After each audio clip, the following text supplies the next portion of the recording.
네, 세 번째 시간입니다. 신한금융투자 최진석 수석연구원님 모시도록 하겠습니다. 안녕하세요. 안녕하십니까. 예, 네, 안녕하세요, 영건님. 안녕하세요. 예, 오늘 빛이 납니다. 예, 오늘 셔츠가 아주 형광합니다. 예.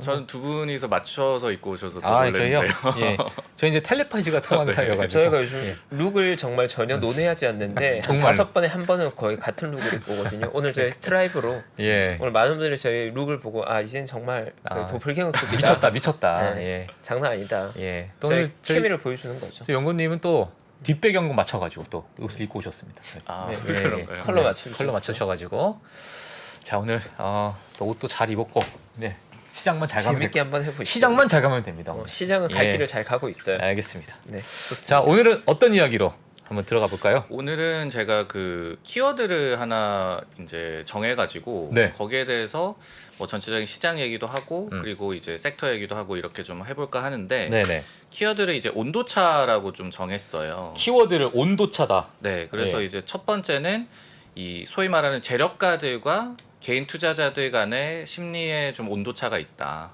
아, 이런 내용이 되겠고 예. 그리고 두 번째는 지난번에도 이제 반도체 섹터 얘기를 드렸지만은 거기에 좀 이어서 반도체 이 기업 실적 속에서도 좀 온도차가 발견이 됐고 또 섹터 내에서도 지금 분명히 좀 온도차가 좀 감지가 되고 있다.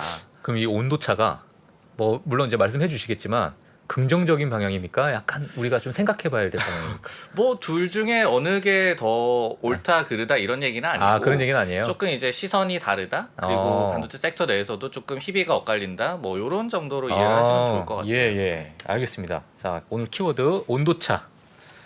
예, 한번 온도차 한번 가도록 하겠습니다. 네, 먼저 이제 그 재력가들과 개인 투자자들 간의 좀 투자 심리의 온도차를 좀 말씀을 드릴 텐데 네네. 뭐 오늘도 시장이 좀 또 잘 갈 걸로 기대가 되고 최근에 많이 좀 반등을 했잖아요. 네. 결국 이제 매수세가 많이 좀 유입이 된다라는 그런 뜻인데 음. 이 가운데서 이제 재력가들은 다소 좀 보수적인 스탠스를 좀 취하고 있는 것 같더라고요. 재력가들은요. 네네. 그 예. 부분과 관련해서 서베이 내용을 좀 준비를 해봤는데 예. 그 UBS 그 스위스 기관에서 음. 이건 이제 분기마다 조사를 하더라고요. 뭐 뱅크 오브 아메리카 펀드 매니저 조사 이런 거는 달마다 조사를 하는데 네네. 분기마다 조사를 했고 그래서 이제 8월 그러니까 전일에 이 발표를 했는데 하이넷월스 투자자 2,800명 그리고 비즈니스 오너들 1,100명.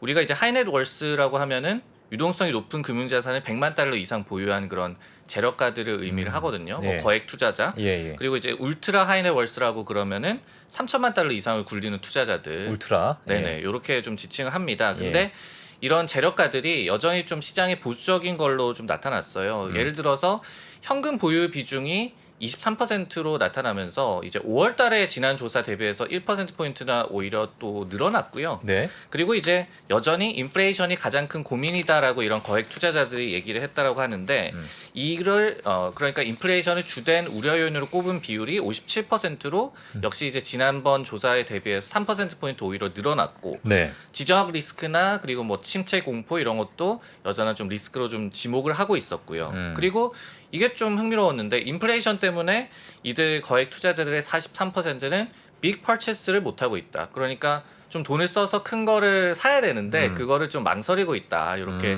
또 얘기를 하기도 했습니다. 예. 그리고 이제 현금 비중이 우리가 좀 높다 보면은 그거를 투자를 하기 위한 뭐 실탄으로 좀 대기하고 있다 이렇게도 볼 수가 있잖아요. 예. 근데 꼭 그런 것도 아니었습니다. 투자 의향도 좀 낮았는데 단 30%만 응답자의 30%만 시장이 10% 하락했을 시에 투자를 늘리겠다라고 얘기를 했고 56%는 오히려 그대로 있겠다. 14%는 오히려 줄이겠다라고 얘기를 했어요. 물론 뭐 관심 있는 투자 분야는 있었습니다. 예를 들면은 에너지 보안이라든지 스마트 모빌리티, 자동화 이런 뭐 장기 성장 테마에 대해서는 관심을 갖고는 있었지만은 거액 투자자일수록 조금은 아직까지도 좀 보수적인 스탠스를 취하고 있다. 이 부분이 저는 좀 재밌더라고요. 이거 어떻게 봐야 될까요? 저희 이제 돈 많은 사람들은 이제 돈이 좀 쏠려야 될 텐데 시장에. 제가 느끼기에 이제 그런 건 있는 것 같아요. 물론 이건 외국의 케이스고 뭐 국내라는 많은 환경이 다르긴 하겠지만 예. 지금 경기 침체 그리고 환경이 바뀌었다는 부분에 있어서 비즈니스 하는 분들이 많이 체감하고 있거든요. 비즈니스 특히나 하는 분들. 스타트업 영역이나 기업 영역에 있는 분들이 지금 어떤 의사결정을 많이 하냐면 최근에 자금 조달에 대한 니즈가 굉장히 많이 있습니다. 그러니까 금리가 높은데도 자금 조달을 지금 한다는 의미는 다가올 태풍에 대해서 좀 대비한다는 의미가 있는 거죠. 그러니까 이번에 굉장히 강한 규모의 허리케인이 올 수도 있다는 경계감들이 비즈니스하는 분들 사이에 있는데 당연히 이런 자산가 분들은 대부분 비즈니스에 연관되어 있거나 사업적인 걸 하는 분들이잖아요. 예. 그러니까 사업가 분들은 최근에 좀 보수적으로 생각하시더라고요. 네, 그러겠네. 큰 폭풍이 올 수 있다. 예. 왜냐하면 우리 투자자들 대부분은 투자로만 생각을 하지만 본인 사업이 있는 분들은 최근에 굉장히 좀 보수적인 생각. 그러니까 여유 자금 충분히 가지고 있어야겠다. 뭔가 크게 한번 올 수 있겠다는 말씀들 많이 하시더라고요. 그러니까요. 네. 저는 그냥 꼬리만 보이면 막 들어가거든요. 네, 저도 그래요. 네. 근데 그분들은 다르네요. 최근에도 그 6월에 우리에게 많이 좀 충격을 줬던 게 미국 예. 내 CFO들 대상으로 서베이해 보면 예. 220명 대상으로 경기 침체 가정서 했는데 100% 동의했잖아요. 경기 음. 리세션 오는 거에 대해서. 그런 부분들이 좀 보수적으로 만들기 있는 게 아닌가. 어. 비즈니스 환경에서 많이들 기업들은 확실히 경계감을 가지고 있어요. 제가 느끼기에도. 기업은, 네. 그런 게 예. 반영됐다고 생각합니다. 그러네요. 예. 네네.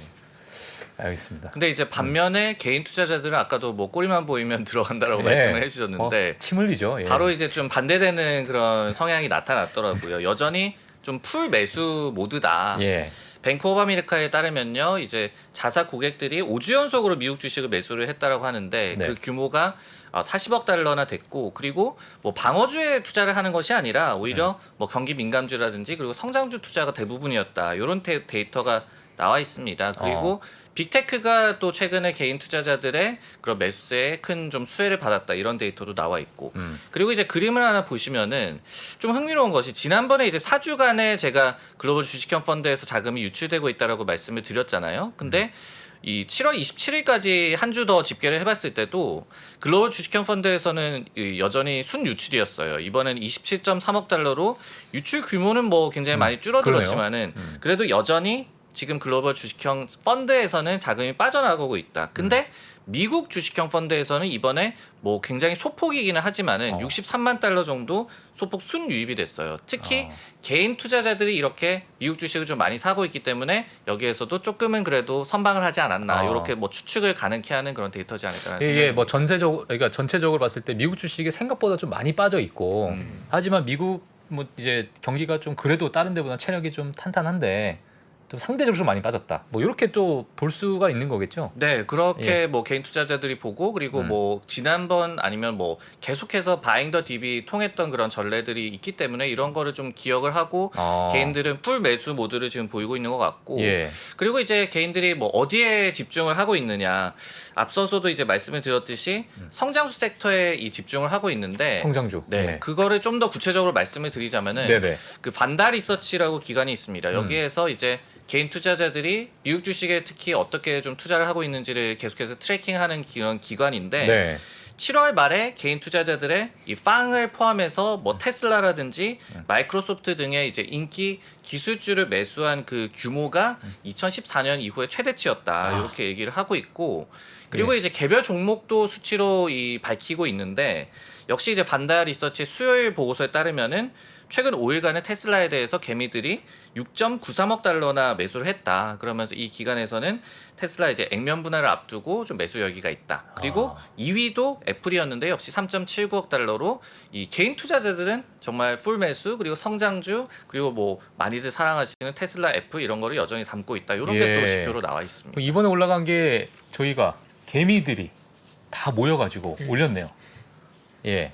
그렇게 봐야겠죠. 그렇게 볼 수 있을 것 같고, 예. 그러면은 개미들은 진짜로 왜 이렇게 꼬리만 보이면 바로 뛰어드느냐, 그 예. 부분을 좀 생각을 해봤을 때는 역시 이제 학습 효과인 것 같습니다. 우리가 뭐 나스닥 오늘 박앤셀입니다 이런 얘기를 많이 하잖아요. 예. 그러다 보니까 지금 이제 조금 빠졌을 때 사놓지 않으면 금방 좀 뒤처질 것이다. 이렇게들 좀 많이 생각을 하시는 것 같고, 뭐 금융위기 그리고 팬데믹 때도 우리가 이미 좀 겪었기 때문에 V자 예. 반등을, 맞아요. 그런 부분을 이제 좀 생각을 하시는 것 같고, 그림을 보시면 실제로 지금 최근에 어떤 이 미국 주요 기술주에 대한 그 매수가 통하고 있습니다. 6월 16일 날 우리가 뭐 나스닥이 저점이었다라고 지금은 얘기를 하고 있는데, 네. 그때 대비해서 이미 애플이 30% 가깝게나 반등을 했고, 예. 테슬라가 44%, 44%요? 엔비디아 21%, 아마존 33.6% 이렇게 그 통하고 있어요 이번에도. 왜 그렇죠? 메타는 저기 몇 개 있는 거죠? 쟤는 가치주예요. 메타도 많이 샀거든요 개인 예. 투자자들이. 쟤는 더 이상 기술주가 아닙니다. 예, 가치주입니다. 예. 이렇게 그 이번에도 통하고 있음을 좀 입증하고 있기 때문에 네네. 나스닥도 전체 시장 대비해서도 굉장히 아웃퍼폼을 했다. 그리고 한번 그러면 이렇게 좀 튀어 올랐으면은 지금은 안 사고 있느냐? 그것도 또 아니더라고요. 예. 여전히 매수 열기가 좀 뜨거운데 지금 이제 대표적인 기술주 ETF XLK에 대해서 자금 추이를 이제 데일리로 한번 뽑아봤는데 지금 보시면 최근에 이제 7월 말과 8월 초에 이제 그러네요. 매수세가 조금씩 유입이 되고 있잖아요. 야. 그리고 특히 이제 7월 26일과 8월 2일은 하루에 2억 달러 이상씩 유입이 됐기 때문에 일단은 예전의 기억을 떠올리면서 저가 매수에 나서고 그리고 한번 뛰었어도 더 매수하는 이런 경향을 개인 투자자들이 좀 보이고 있음을 저희가 알 수가 있습니다. 야 저렇게 보니까 진짜 이제 반등인가 이런 생각이 좀 드네요. 들기는 또 물론 이제 바닥은 어딘지 모르겠지만 그렇습니다. 자신감이 생겨요 시장을 보면서. 아까 전에 저희 그 정우선임 매니저님이 네. 개인적으로 메타가 가장 늦게 올라갈 것 같긴 하다 이렇게 말씀해 주셔서 일단 먼저 많이 갔잖아요. 지금 테슬라 44%. 조금 기다려 보면 좀 콩고물 좀 떨어지지 않을까. 네. 예, 알겠습니다. 그러면 이제 개인 네. 투자자들이 왜 이렇게 풀 매수에 결국 나서고 있느냐를 말씀을 드렸다면 이번에는 뭐 거액 투자자들도 그렇고 그리고 기관 투자자들도 그렇고 예. 이들은 왜 그러면은 개인 투자자만큼 빠르게 이렇게 하지를 못하고 있느냐 아니면 네네. 그렇게 안 하고 있느냐 이 예. 부분에 대해서도 좀 생각을 좀 해봤는데요. 네네. 첫 번째는 이제 리스크 관리를 당연히 그들은 해야 되니까 그 부분을 좀 꼽아볼 수가 있을 것 같습니다. 역시 이제 그림을 한번 보시면은 네. 지난 이제 7월달에 뱅크 오브 아메리카의 펀드 매니저 조사에 따르면은 글로벌 펀드 매니저들의 리스크 감수 정도가 통상적인 수준을 0으로 봤을 때 지금 마이너스 58이라고 하거든요. 그러면서 2008년에 이 금융위기 때보다 안 좋습니다. 그리고 이 조사에서 펀드 매니저 주식 비중도 2008년 이후에 최소였고 현금 비중도 2001년 이후에 최대였다. 근데 해당 조사 기간에도 개인 투자자들은 열심히 사고 있었다. 그러다 보니까 이 기관 투자자들은 리스크를 좀 관리하는 데 좀 더 집중을 했다. 거액 투자자들도 좀 마찬가지였다. 이렇게 좀 볼 수가 있을 것 같고 예. 두 번째는 이제 투자 대상을 선정하는 좀 기준이 다르지 않느냐 이런 생각을 좀 해봤어요. 어떤 얘기냐면은 물론 이제 개인 투자자들도 장기 성장 트렌드를 우리가 생각을 하면서 여기에 기반해서 빅테크가 지금은 싸다라고 생각을 하고 매수를 하는 거잖아요.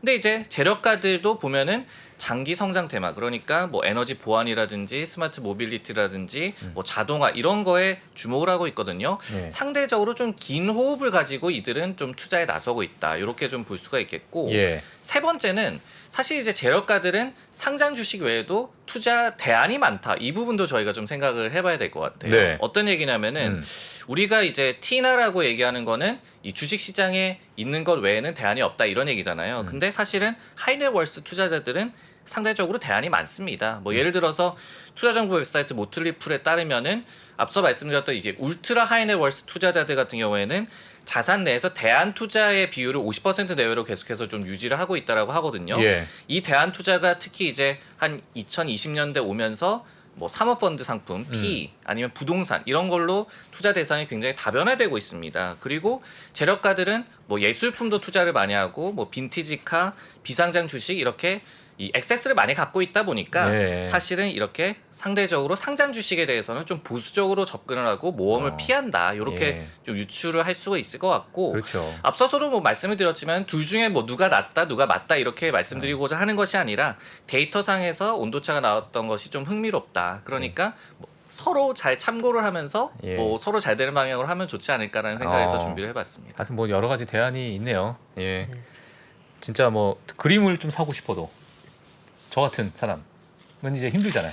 뭐 5억, 뭐 부칠 한번 하는데 5억 이래 버리면 요즘 이제 근데 그런 것들도 접근성이 이제 많이 다양해지고 네네. 있어서 음. 크라우드 아트 이런 것도 아트 펀딩 이런 것도 아트 펀딩. 많아졌으니까 같이 또 미술품 시장 한번 예. 한번 가시죠. 한번 갈까요? 네, 미술품 한번 보러 가시죠. 알겠습니다. 예. 저는 액자도 못 살 것 같아서 일단 구경만 하겠습니다.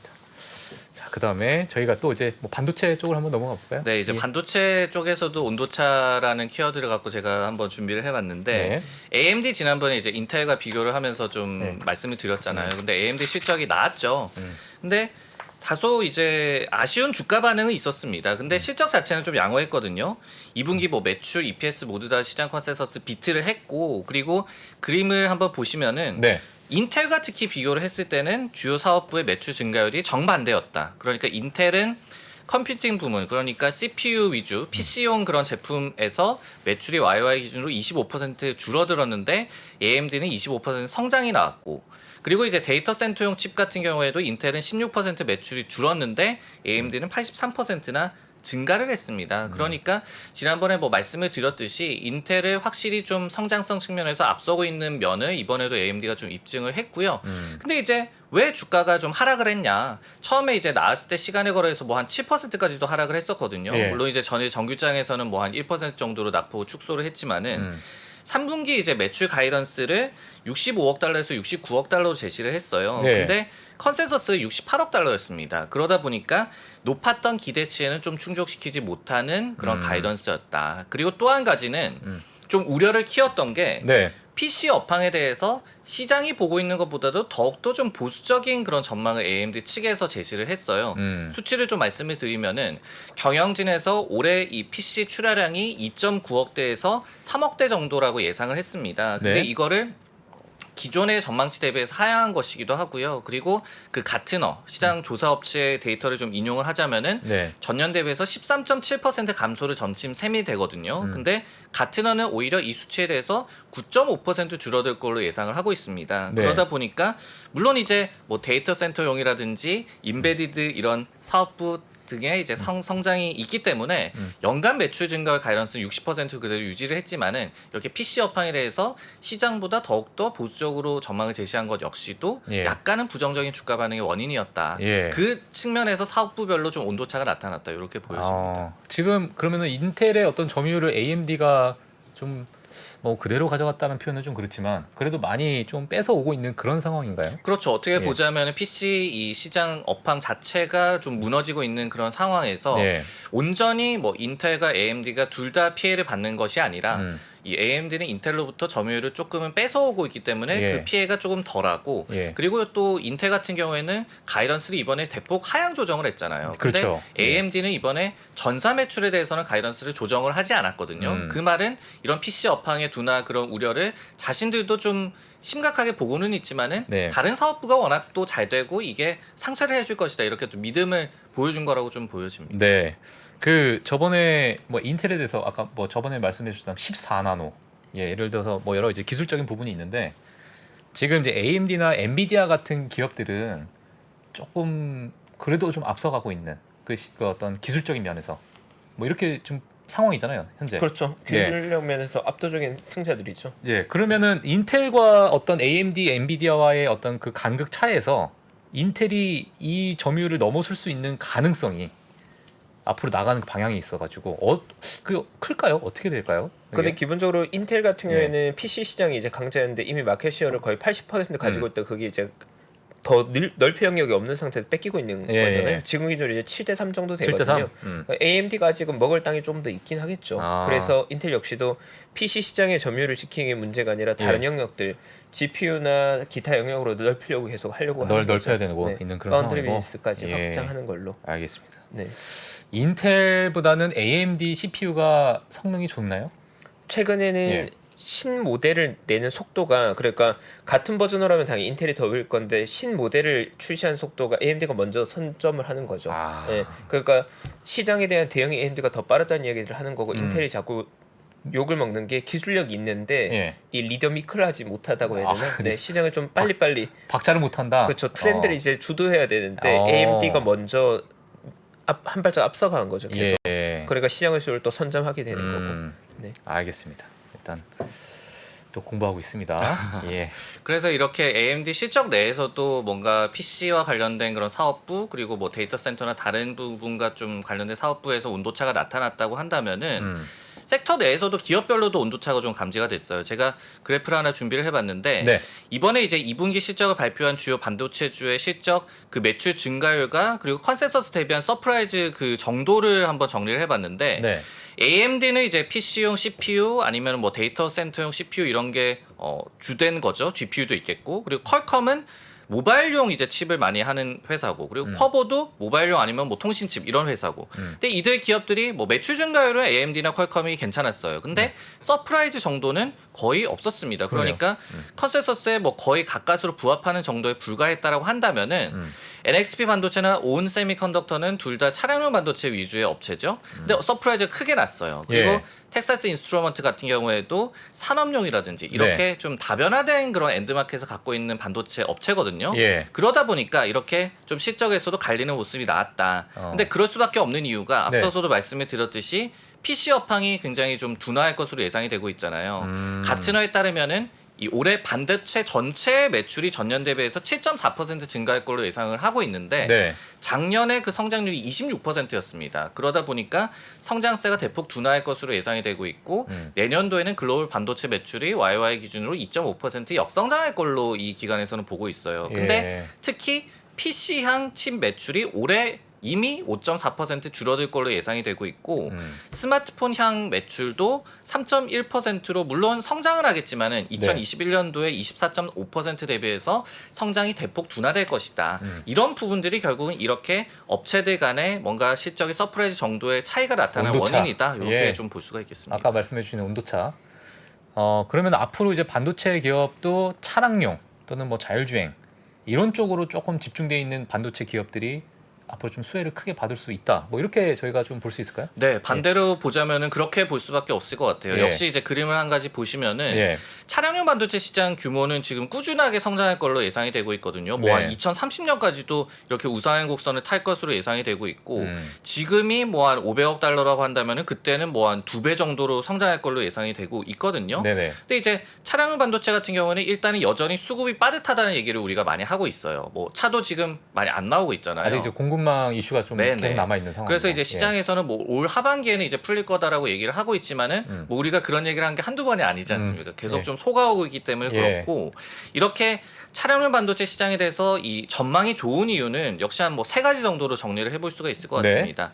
일단은 많이 들어갑니다. 내연기관에는 반도체가 뭐 2,300개 정도 들어간다라고 한다면은 전기차는 뭐 1,000개 정도, 자율주행차 2,000개 이상 이런 얘기는 뭐 많이 돌고 있는 그런 얘기가 되겠고. 네. 그리고 이제 두 번째는 들어가는 대상이 이제 늘어난다는 얘기죠. 왜냐하면은 이런 뭐 자율주행 기능 아니면은 첨단 기능을 탑재하는 차량들이 많아지기 때문에 그렇기 때문에 이 종류가 많아지고 그래서 또 반도체가 많이 들어갈 것이다. 그리고 세 번째는 그렇기 때문에 차량용 반도체 업체들이 이제는 갑의 위치에 거의 서게 됐다. 근데 또 흥미로운 것이 갑의 위치에 섰다고 해서 완성차 업체들한테 갑질을 하고 이러지는 또 않더라고요. 예. 뭐 장기 계약이라든지 이런 또 서로 간의 상호 관계가 있기 때문에 그래서 뭐 비용 증가분을 자연스럽게 뭐 정가하는 정도로만 가격을 좀 올린다든가 이렇게 또 관계를 돈독하게 하고 있기 때문에 차량용 반도체 업체들에 대해서 전망이 뭐 상대적으로 좋아질 수밖에 없는 그런 환경인 것 같습니다. 예. 예전에 그 저희 이남우 교수님이 쓰신 좋은 주식 나쁜 주식.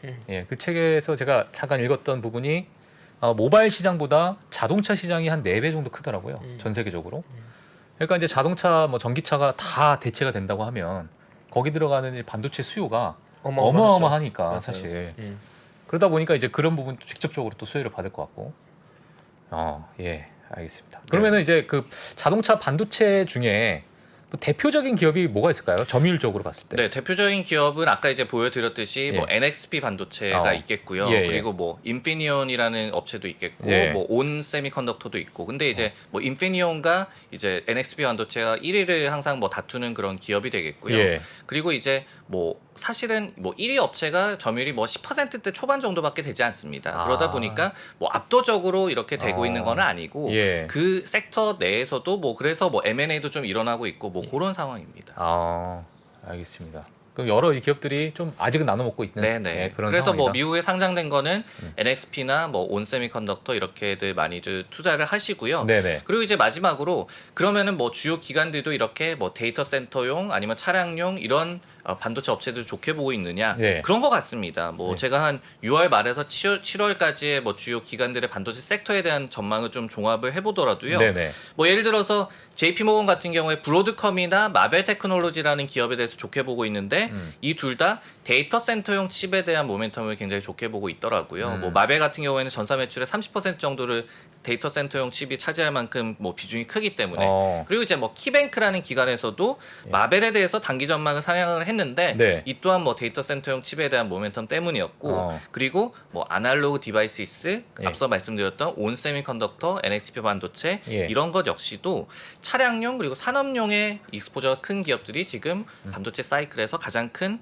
수혜를 받을 수혜를 받고 최적의 있다. 포지셔닝이다 이렇게 얘기를 하고 있습니다. 예, 알겠습니다. 예전에 저희 정희석 이사님께 또 온 세미컨덕터에 대해서 한번 또 판에 맞아요. 반도체 한번 얘기 좀 해주시고 맞아요. 예.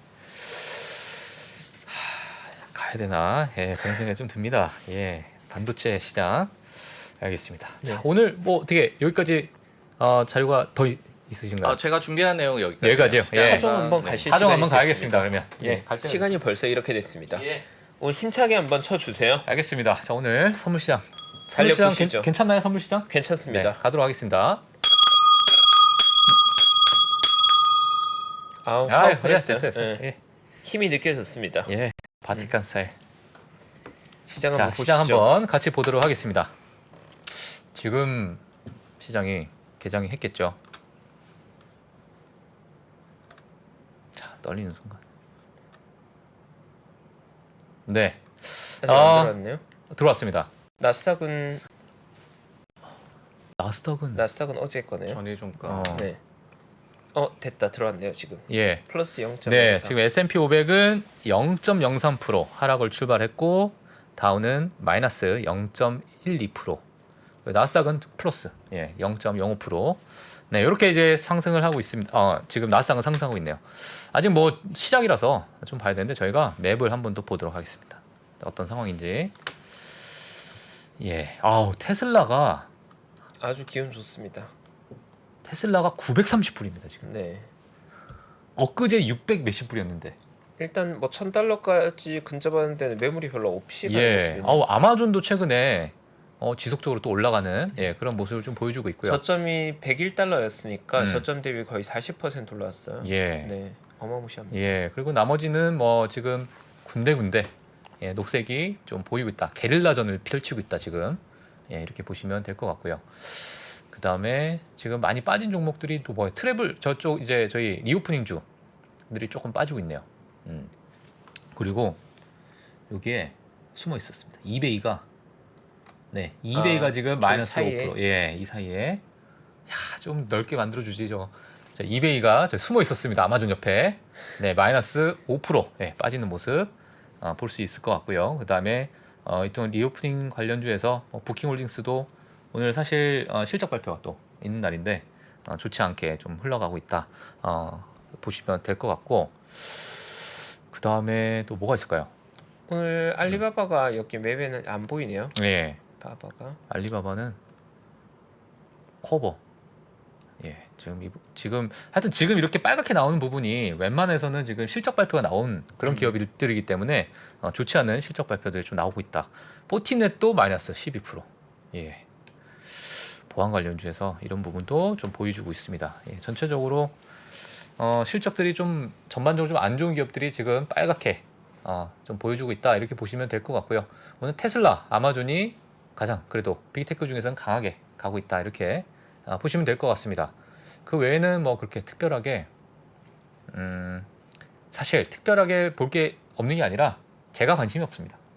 그렇기 때문에 나머지는 뭐가 있을까요 또? 오늘은 일단 이팸. 야, 많이 올랐네요. 야 이거는 클릭 한번 해줘야 됩니다. 이팸이 저점 대비해서 많이 올라오고 있어요. 이팸이 껑충 올라왔습니다. 이팸 사신 분들이 아마 많이 있으실 것 같은데 그렇습니다. 이팸이 좀 올라오고 있다. 7% 상승하고 있다. 이렇게 또 즐거운 뉴스. 즐거운 뉴스인지 모르겠지만 메타도 0.5%. 이 정도면 됐죠 뭐. 많이 올라가세요. 상한가입니다. 상한가죠. 정말 낙관적이신 것 같아요. 예. 상한가죠, 저 정도. 투자자로서 훌륭한 자질입니다. 예. 이 정도 낙관적이 쉽지 않은데 투자자로서 훌륭합니다. 급등하고 있습니다. 지금. 예, 이렇게 해서 오늘 시장 맵까지 한번 보시면 될 것 같은데요. 지금 뭐 4분 정도 지났기 때문에 조금 더 지켜봐야 될 것 같고요. 내일 또 저희 시장이 또 어떻게 마무리되는지 또 글로벌 라이브 보시면서 또 시황도 한번 들어보시면서 저희와 같이 하면 될 것 같습니다. 자, 오늘 저희 또 반도체 그리고 온도차에 대해서 또 자세하게 또 설명해 주신 저희 신한금융투자 최진석 수석연구원님 너무 감사합니다. 고맙습니다. 네. 네, 감사합니다, 의원님. 감사합니다. 네, 저희는 또 시장 같이 얘기 나눠봤고요. 뭐 현재 7,300여 분 같이 하고 계신데 이제 올해 시장의 난이도가 이런 면에서 이제 어렵다는 느낌을 많이 받아요. 그러니까 저도 저희가 이제 방송을 하면서 했던 코멘트들을 보는데 제가 7월 3일, 7월 3일, 7월 5일, 7월 8일 이제 7월 첫 번째 주의 방송들을 보면 제가 이제 반복적으로 결국 봤던 게 상반기를 인플레이션이 계속해서 괴롭혔는데 인플레이션이 피크아웃하게 되면 시장의 반등을 우리가 확인하게 될 거다라고 제가 말씀을 드렸었는데 실제로 유가가 조정받고 인플레 피크아웃에 대한 기대감이 나면서 7월은 중요한 변곡점이 됐거든요. 그럼 여기까지는 오케이라는 거죠. 그러면 현재 시점에서 투자자는 다시 또 고민하게 되는 것 같아요. 예. 시장은 저점 대비 반등했는데 시장이 하락한 구간에 진입하지 않았던 많은 투자들의 얘기를 했던 게 저점 확인하고 나서 살짝 반등하면 시장을 올라탈 거야라고 얘기를 했거든요. 네. 근데 단기 반등이 지금 좀 급하게 나왔다는 그러니까. 거죠. 언제나 급락을 반등은 급하게 나오는 거니까. 예. 그럼 현재 시점에서 진입 안 한 투자자들은 지금 가격이라도 진입할 건지 또 고민하게 될 맞아요. 거고 예. 기존에 바닥 구간을 지나왔던 투자자들은 꽤나 수익이 많이 나 있을 건데 이 시점에서 어떤 의사 결정을 해야 될지 굉장히 고민하고 있을 겁니다. 네. 근데 제가 가지고 있는 가이드라인은 하반기 역시도 시장의 예측 가능성이 굉장히 떨어진 부분이 나오고 있는 것 같아요. 그래서 저는 사실 최근 한 달 사이에 저점 대비 상승폭이 굉장히 두드러졌던 종목들은 단계적으로 현금화를 만들고 있는 상황입니다. 네, 그러니까 저는 6월 마지막 주와 7월 초에 현금을 공격적으로 집행을 했던 투자자고 예. 다행히도 타이밍적으로 나쁘지 않았기 때문에 지금은 단기 차익들은 사실 제가 가장 많이 가지고 있는 결국 테슬라인데 네. 테슬라가 저점 대비 50% 정도 올랐더라고요. 예. 테슬라 같은 경우는 사실 지금은 한 뭐 20% 30% 정도 차익 실현 일부 하면서 현금을 좀 만들어가는 구간에 있는 상황인데 8월과 9월에 대해서도 예측 가능성이 그렇게 높지 않은 것 같아요. 저는 당연히 8월과 9월에 온기가 더 갈 거라고 보는데 문제는 시장의 자신감은 그렇게 강해 보이지는 않습니다. 네, 그런 부분들이 더 투자자들을 고민하게 만드는 것 같아요. 예. 네, 저도 그래서 고민이 되니까 최소의 대응이 자신 없으니까 현금을 일단 만들고 보는 거죠. 내가 예측 불가능하고 예측하기 좀 힘든 그런 시장이니까 어느 정도 수익이 된 부분은 좀 챙겨놓고 현금을 좀 만들어 놓는 게 맞지 않을까 하는 생각입니다. 예. 그러니까 지금의 하반기 시장에 대해서 너무 자신하는 건 좀 조심스럽긴 한 것 같아요. 그건 왜냐하면 아까 전 말씀드린 대로 저 역시도 제가 모시고 있는 저희 클라이언트는 대부분 뭐 현금성 자산으로 100억 이상의 고객분들이 많으신데 그분들은 여전히 현금 지평을 굉장히 보수적으로 꺼리고 계시거든요. 근데 그게 과거와는 좀 다르게 느껴지는 면들이 있는 것 같아요. 네. 그러니까 아까 말씀드린 대로 사업을 하시는 분들은 최근의 국면이 심상치 않다고 느끼는 분들이 많이 있는 것 있으니까. 같고 과거처럼 그냥 바이드딥을 심플하게 알고 보면 저도 아니라는 생각이 들어서 물론 기회가 보이면 적극적으로 활용하겠지만 단기적으로 과열이 보이는 것들 그러니까 뭐 한 달에 50% 오르면 사실 이건 좀 강한 거거든요. 뭐 한 달에 30%인 것도 기대한 수익률은 달성한 거니까 그런 것들에선 조심스럽게 현금을 좀 만들어 놓는 것도 나쁘지 않을 것 같다. 예. 네, 자신 있게 무조건 고하자고 하기에는 예. 좀 조심스러운 영역이 와 있는 것 같습니다. 그렇죠. 또 이제 뭐 전장에 계신 분들은 이 경기의 어떤 흐름과 느낌이 또 있잖아요. 이거 뭔가 심상치 않다 이런 느낌이 그런 것들도 저희가 귀 기울여 들으면 또 어떤 도움이 되지 않을까 이런 생각이 그리고 듭니다. 반복적으로 말씀드리는 부분이지만 레버리지를 사용하고 있는 분들은 이럴 때 활용해서 레버리지 비율을 무조건 낮춰놓는 게 무조건적으로 승자가 될 겁니다. 레버리지 안 하셔야 됩니다. 레버리지 할 때가 있고 하라 말아라 선택을 제가 드릴 수는 없지만 어쨌든 레버리지를 기존에 사용하셨던 분들이라면 지금 레버리지 비율은 당연히 줄여놔야 되는 시기라는 조언을 좀 드리고 싶습니다. 네, 좋은 시기인 것 같아요. 이런 조언은 방송용이고 하지 말라는 거잖아요. 안 하는 게 좋죠. 네, 알겠습니다. 근데 각자의 역량에 달려 있어요. 레버리지 자체가 위험성이 좀 크니까. 예. 숙련된 투자를 레버리지는 당연히 활용하는 거고요. 본인 숙련된 투자가 아닌데 레버리지를 쓰면 문제가 되는 거고 당연히 그러니까. 뛰어난 투자를 레버리지를 씁니다. 워렌 버핏 투자 레버리지를 씁니다. 좋은 네. 레버리지 사용하죠. 그래 레버리지를 하면 안 된다는 건 저는 그렇게 생각하지 않지만 레버리지를 활용한 투자가 숙달되지 않았다면 그게 자기를 다치게 만들 수 있죠. 네. 뭐 하워드 막스 같은 경우도 사실 레버리지에 대해서 최고의 조언은 레버리지 자체가 승률에 관여하는 게 아니다. 다만 먹었을 때 크게 먹고 손실났을 때 크게 손실나는 거니까 크기를 확대시키는 거지 승률에 영향을 주는 거 아니라고 하는 거거든요. 그러니까 레버리지를 쓴다고 해서 승률이 더 높아지는 것도 아니고 레버리지를 쓴다고 해서 맞아요. 승률이 더 낮아지는 것도 아닌데 예. 문제는 과도한 레버리지를 쓰게 되면 승률도 낮아지게 만드는 효과가 있습니다. 과도한 레버리지란 건 이자 비용도 감당하지 못하죠. 큰 레버리지 같은 걸 쓰게 되면 시장의 방향이 맞든 틀리든 결국은 아웃되는 거거든요. 그러니까 그런 나쁜 레버리지는 당연히 잘못된 거고 제가 말하는 레버리지는 당연히 본인이 버텨낼 수 있는 한도 내에서 능력 범위 내에서를 말씀드리는 거죠. 예, 네. 알겠습니다. 또 뭐 더 하실 말씀이 없습니다. 네, 충분히 한 것 같아요. 알겠습니다. 예, 자 오늘 저희 목요일 글로벌 라이브 여기서 저희는 마무리하도록 하겠습니다. 저희는 내일 금요일 9시에 찾아뵙도록 하겠습니다. 지금까지 또 많은 분들이 또 시청해 주셔가지고 너무 감사드리고요. 저희는 내일 뵙도록 하겠습니다. 감사합니다. 감사합니다. 전자신문과 3프로TV가 투자에 대한 고민을 함께 나누는 자리를 마련했습니다. 향후 주식시장이 어떻게 될지 하락장에서 매매하는 방법과 그리고 부동산에 대해서도 함께 이야기해 보겠습니다. 자세한 사항은 3프로TV 영상 하단 유튜브 커뮤니티를 확인해 주세요.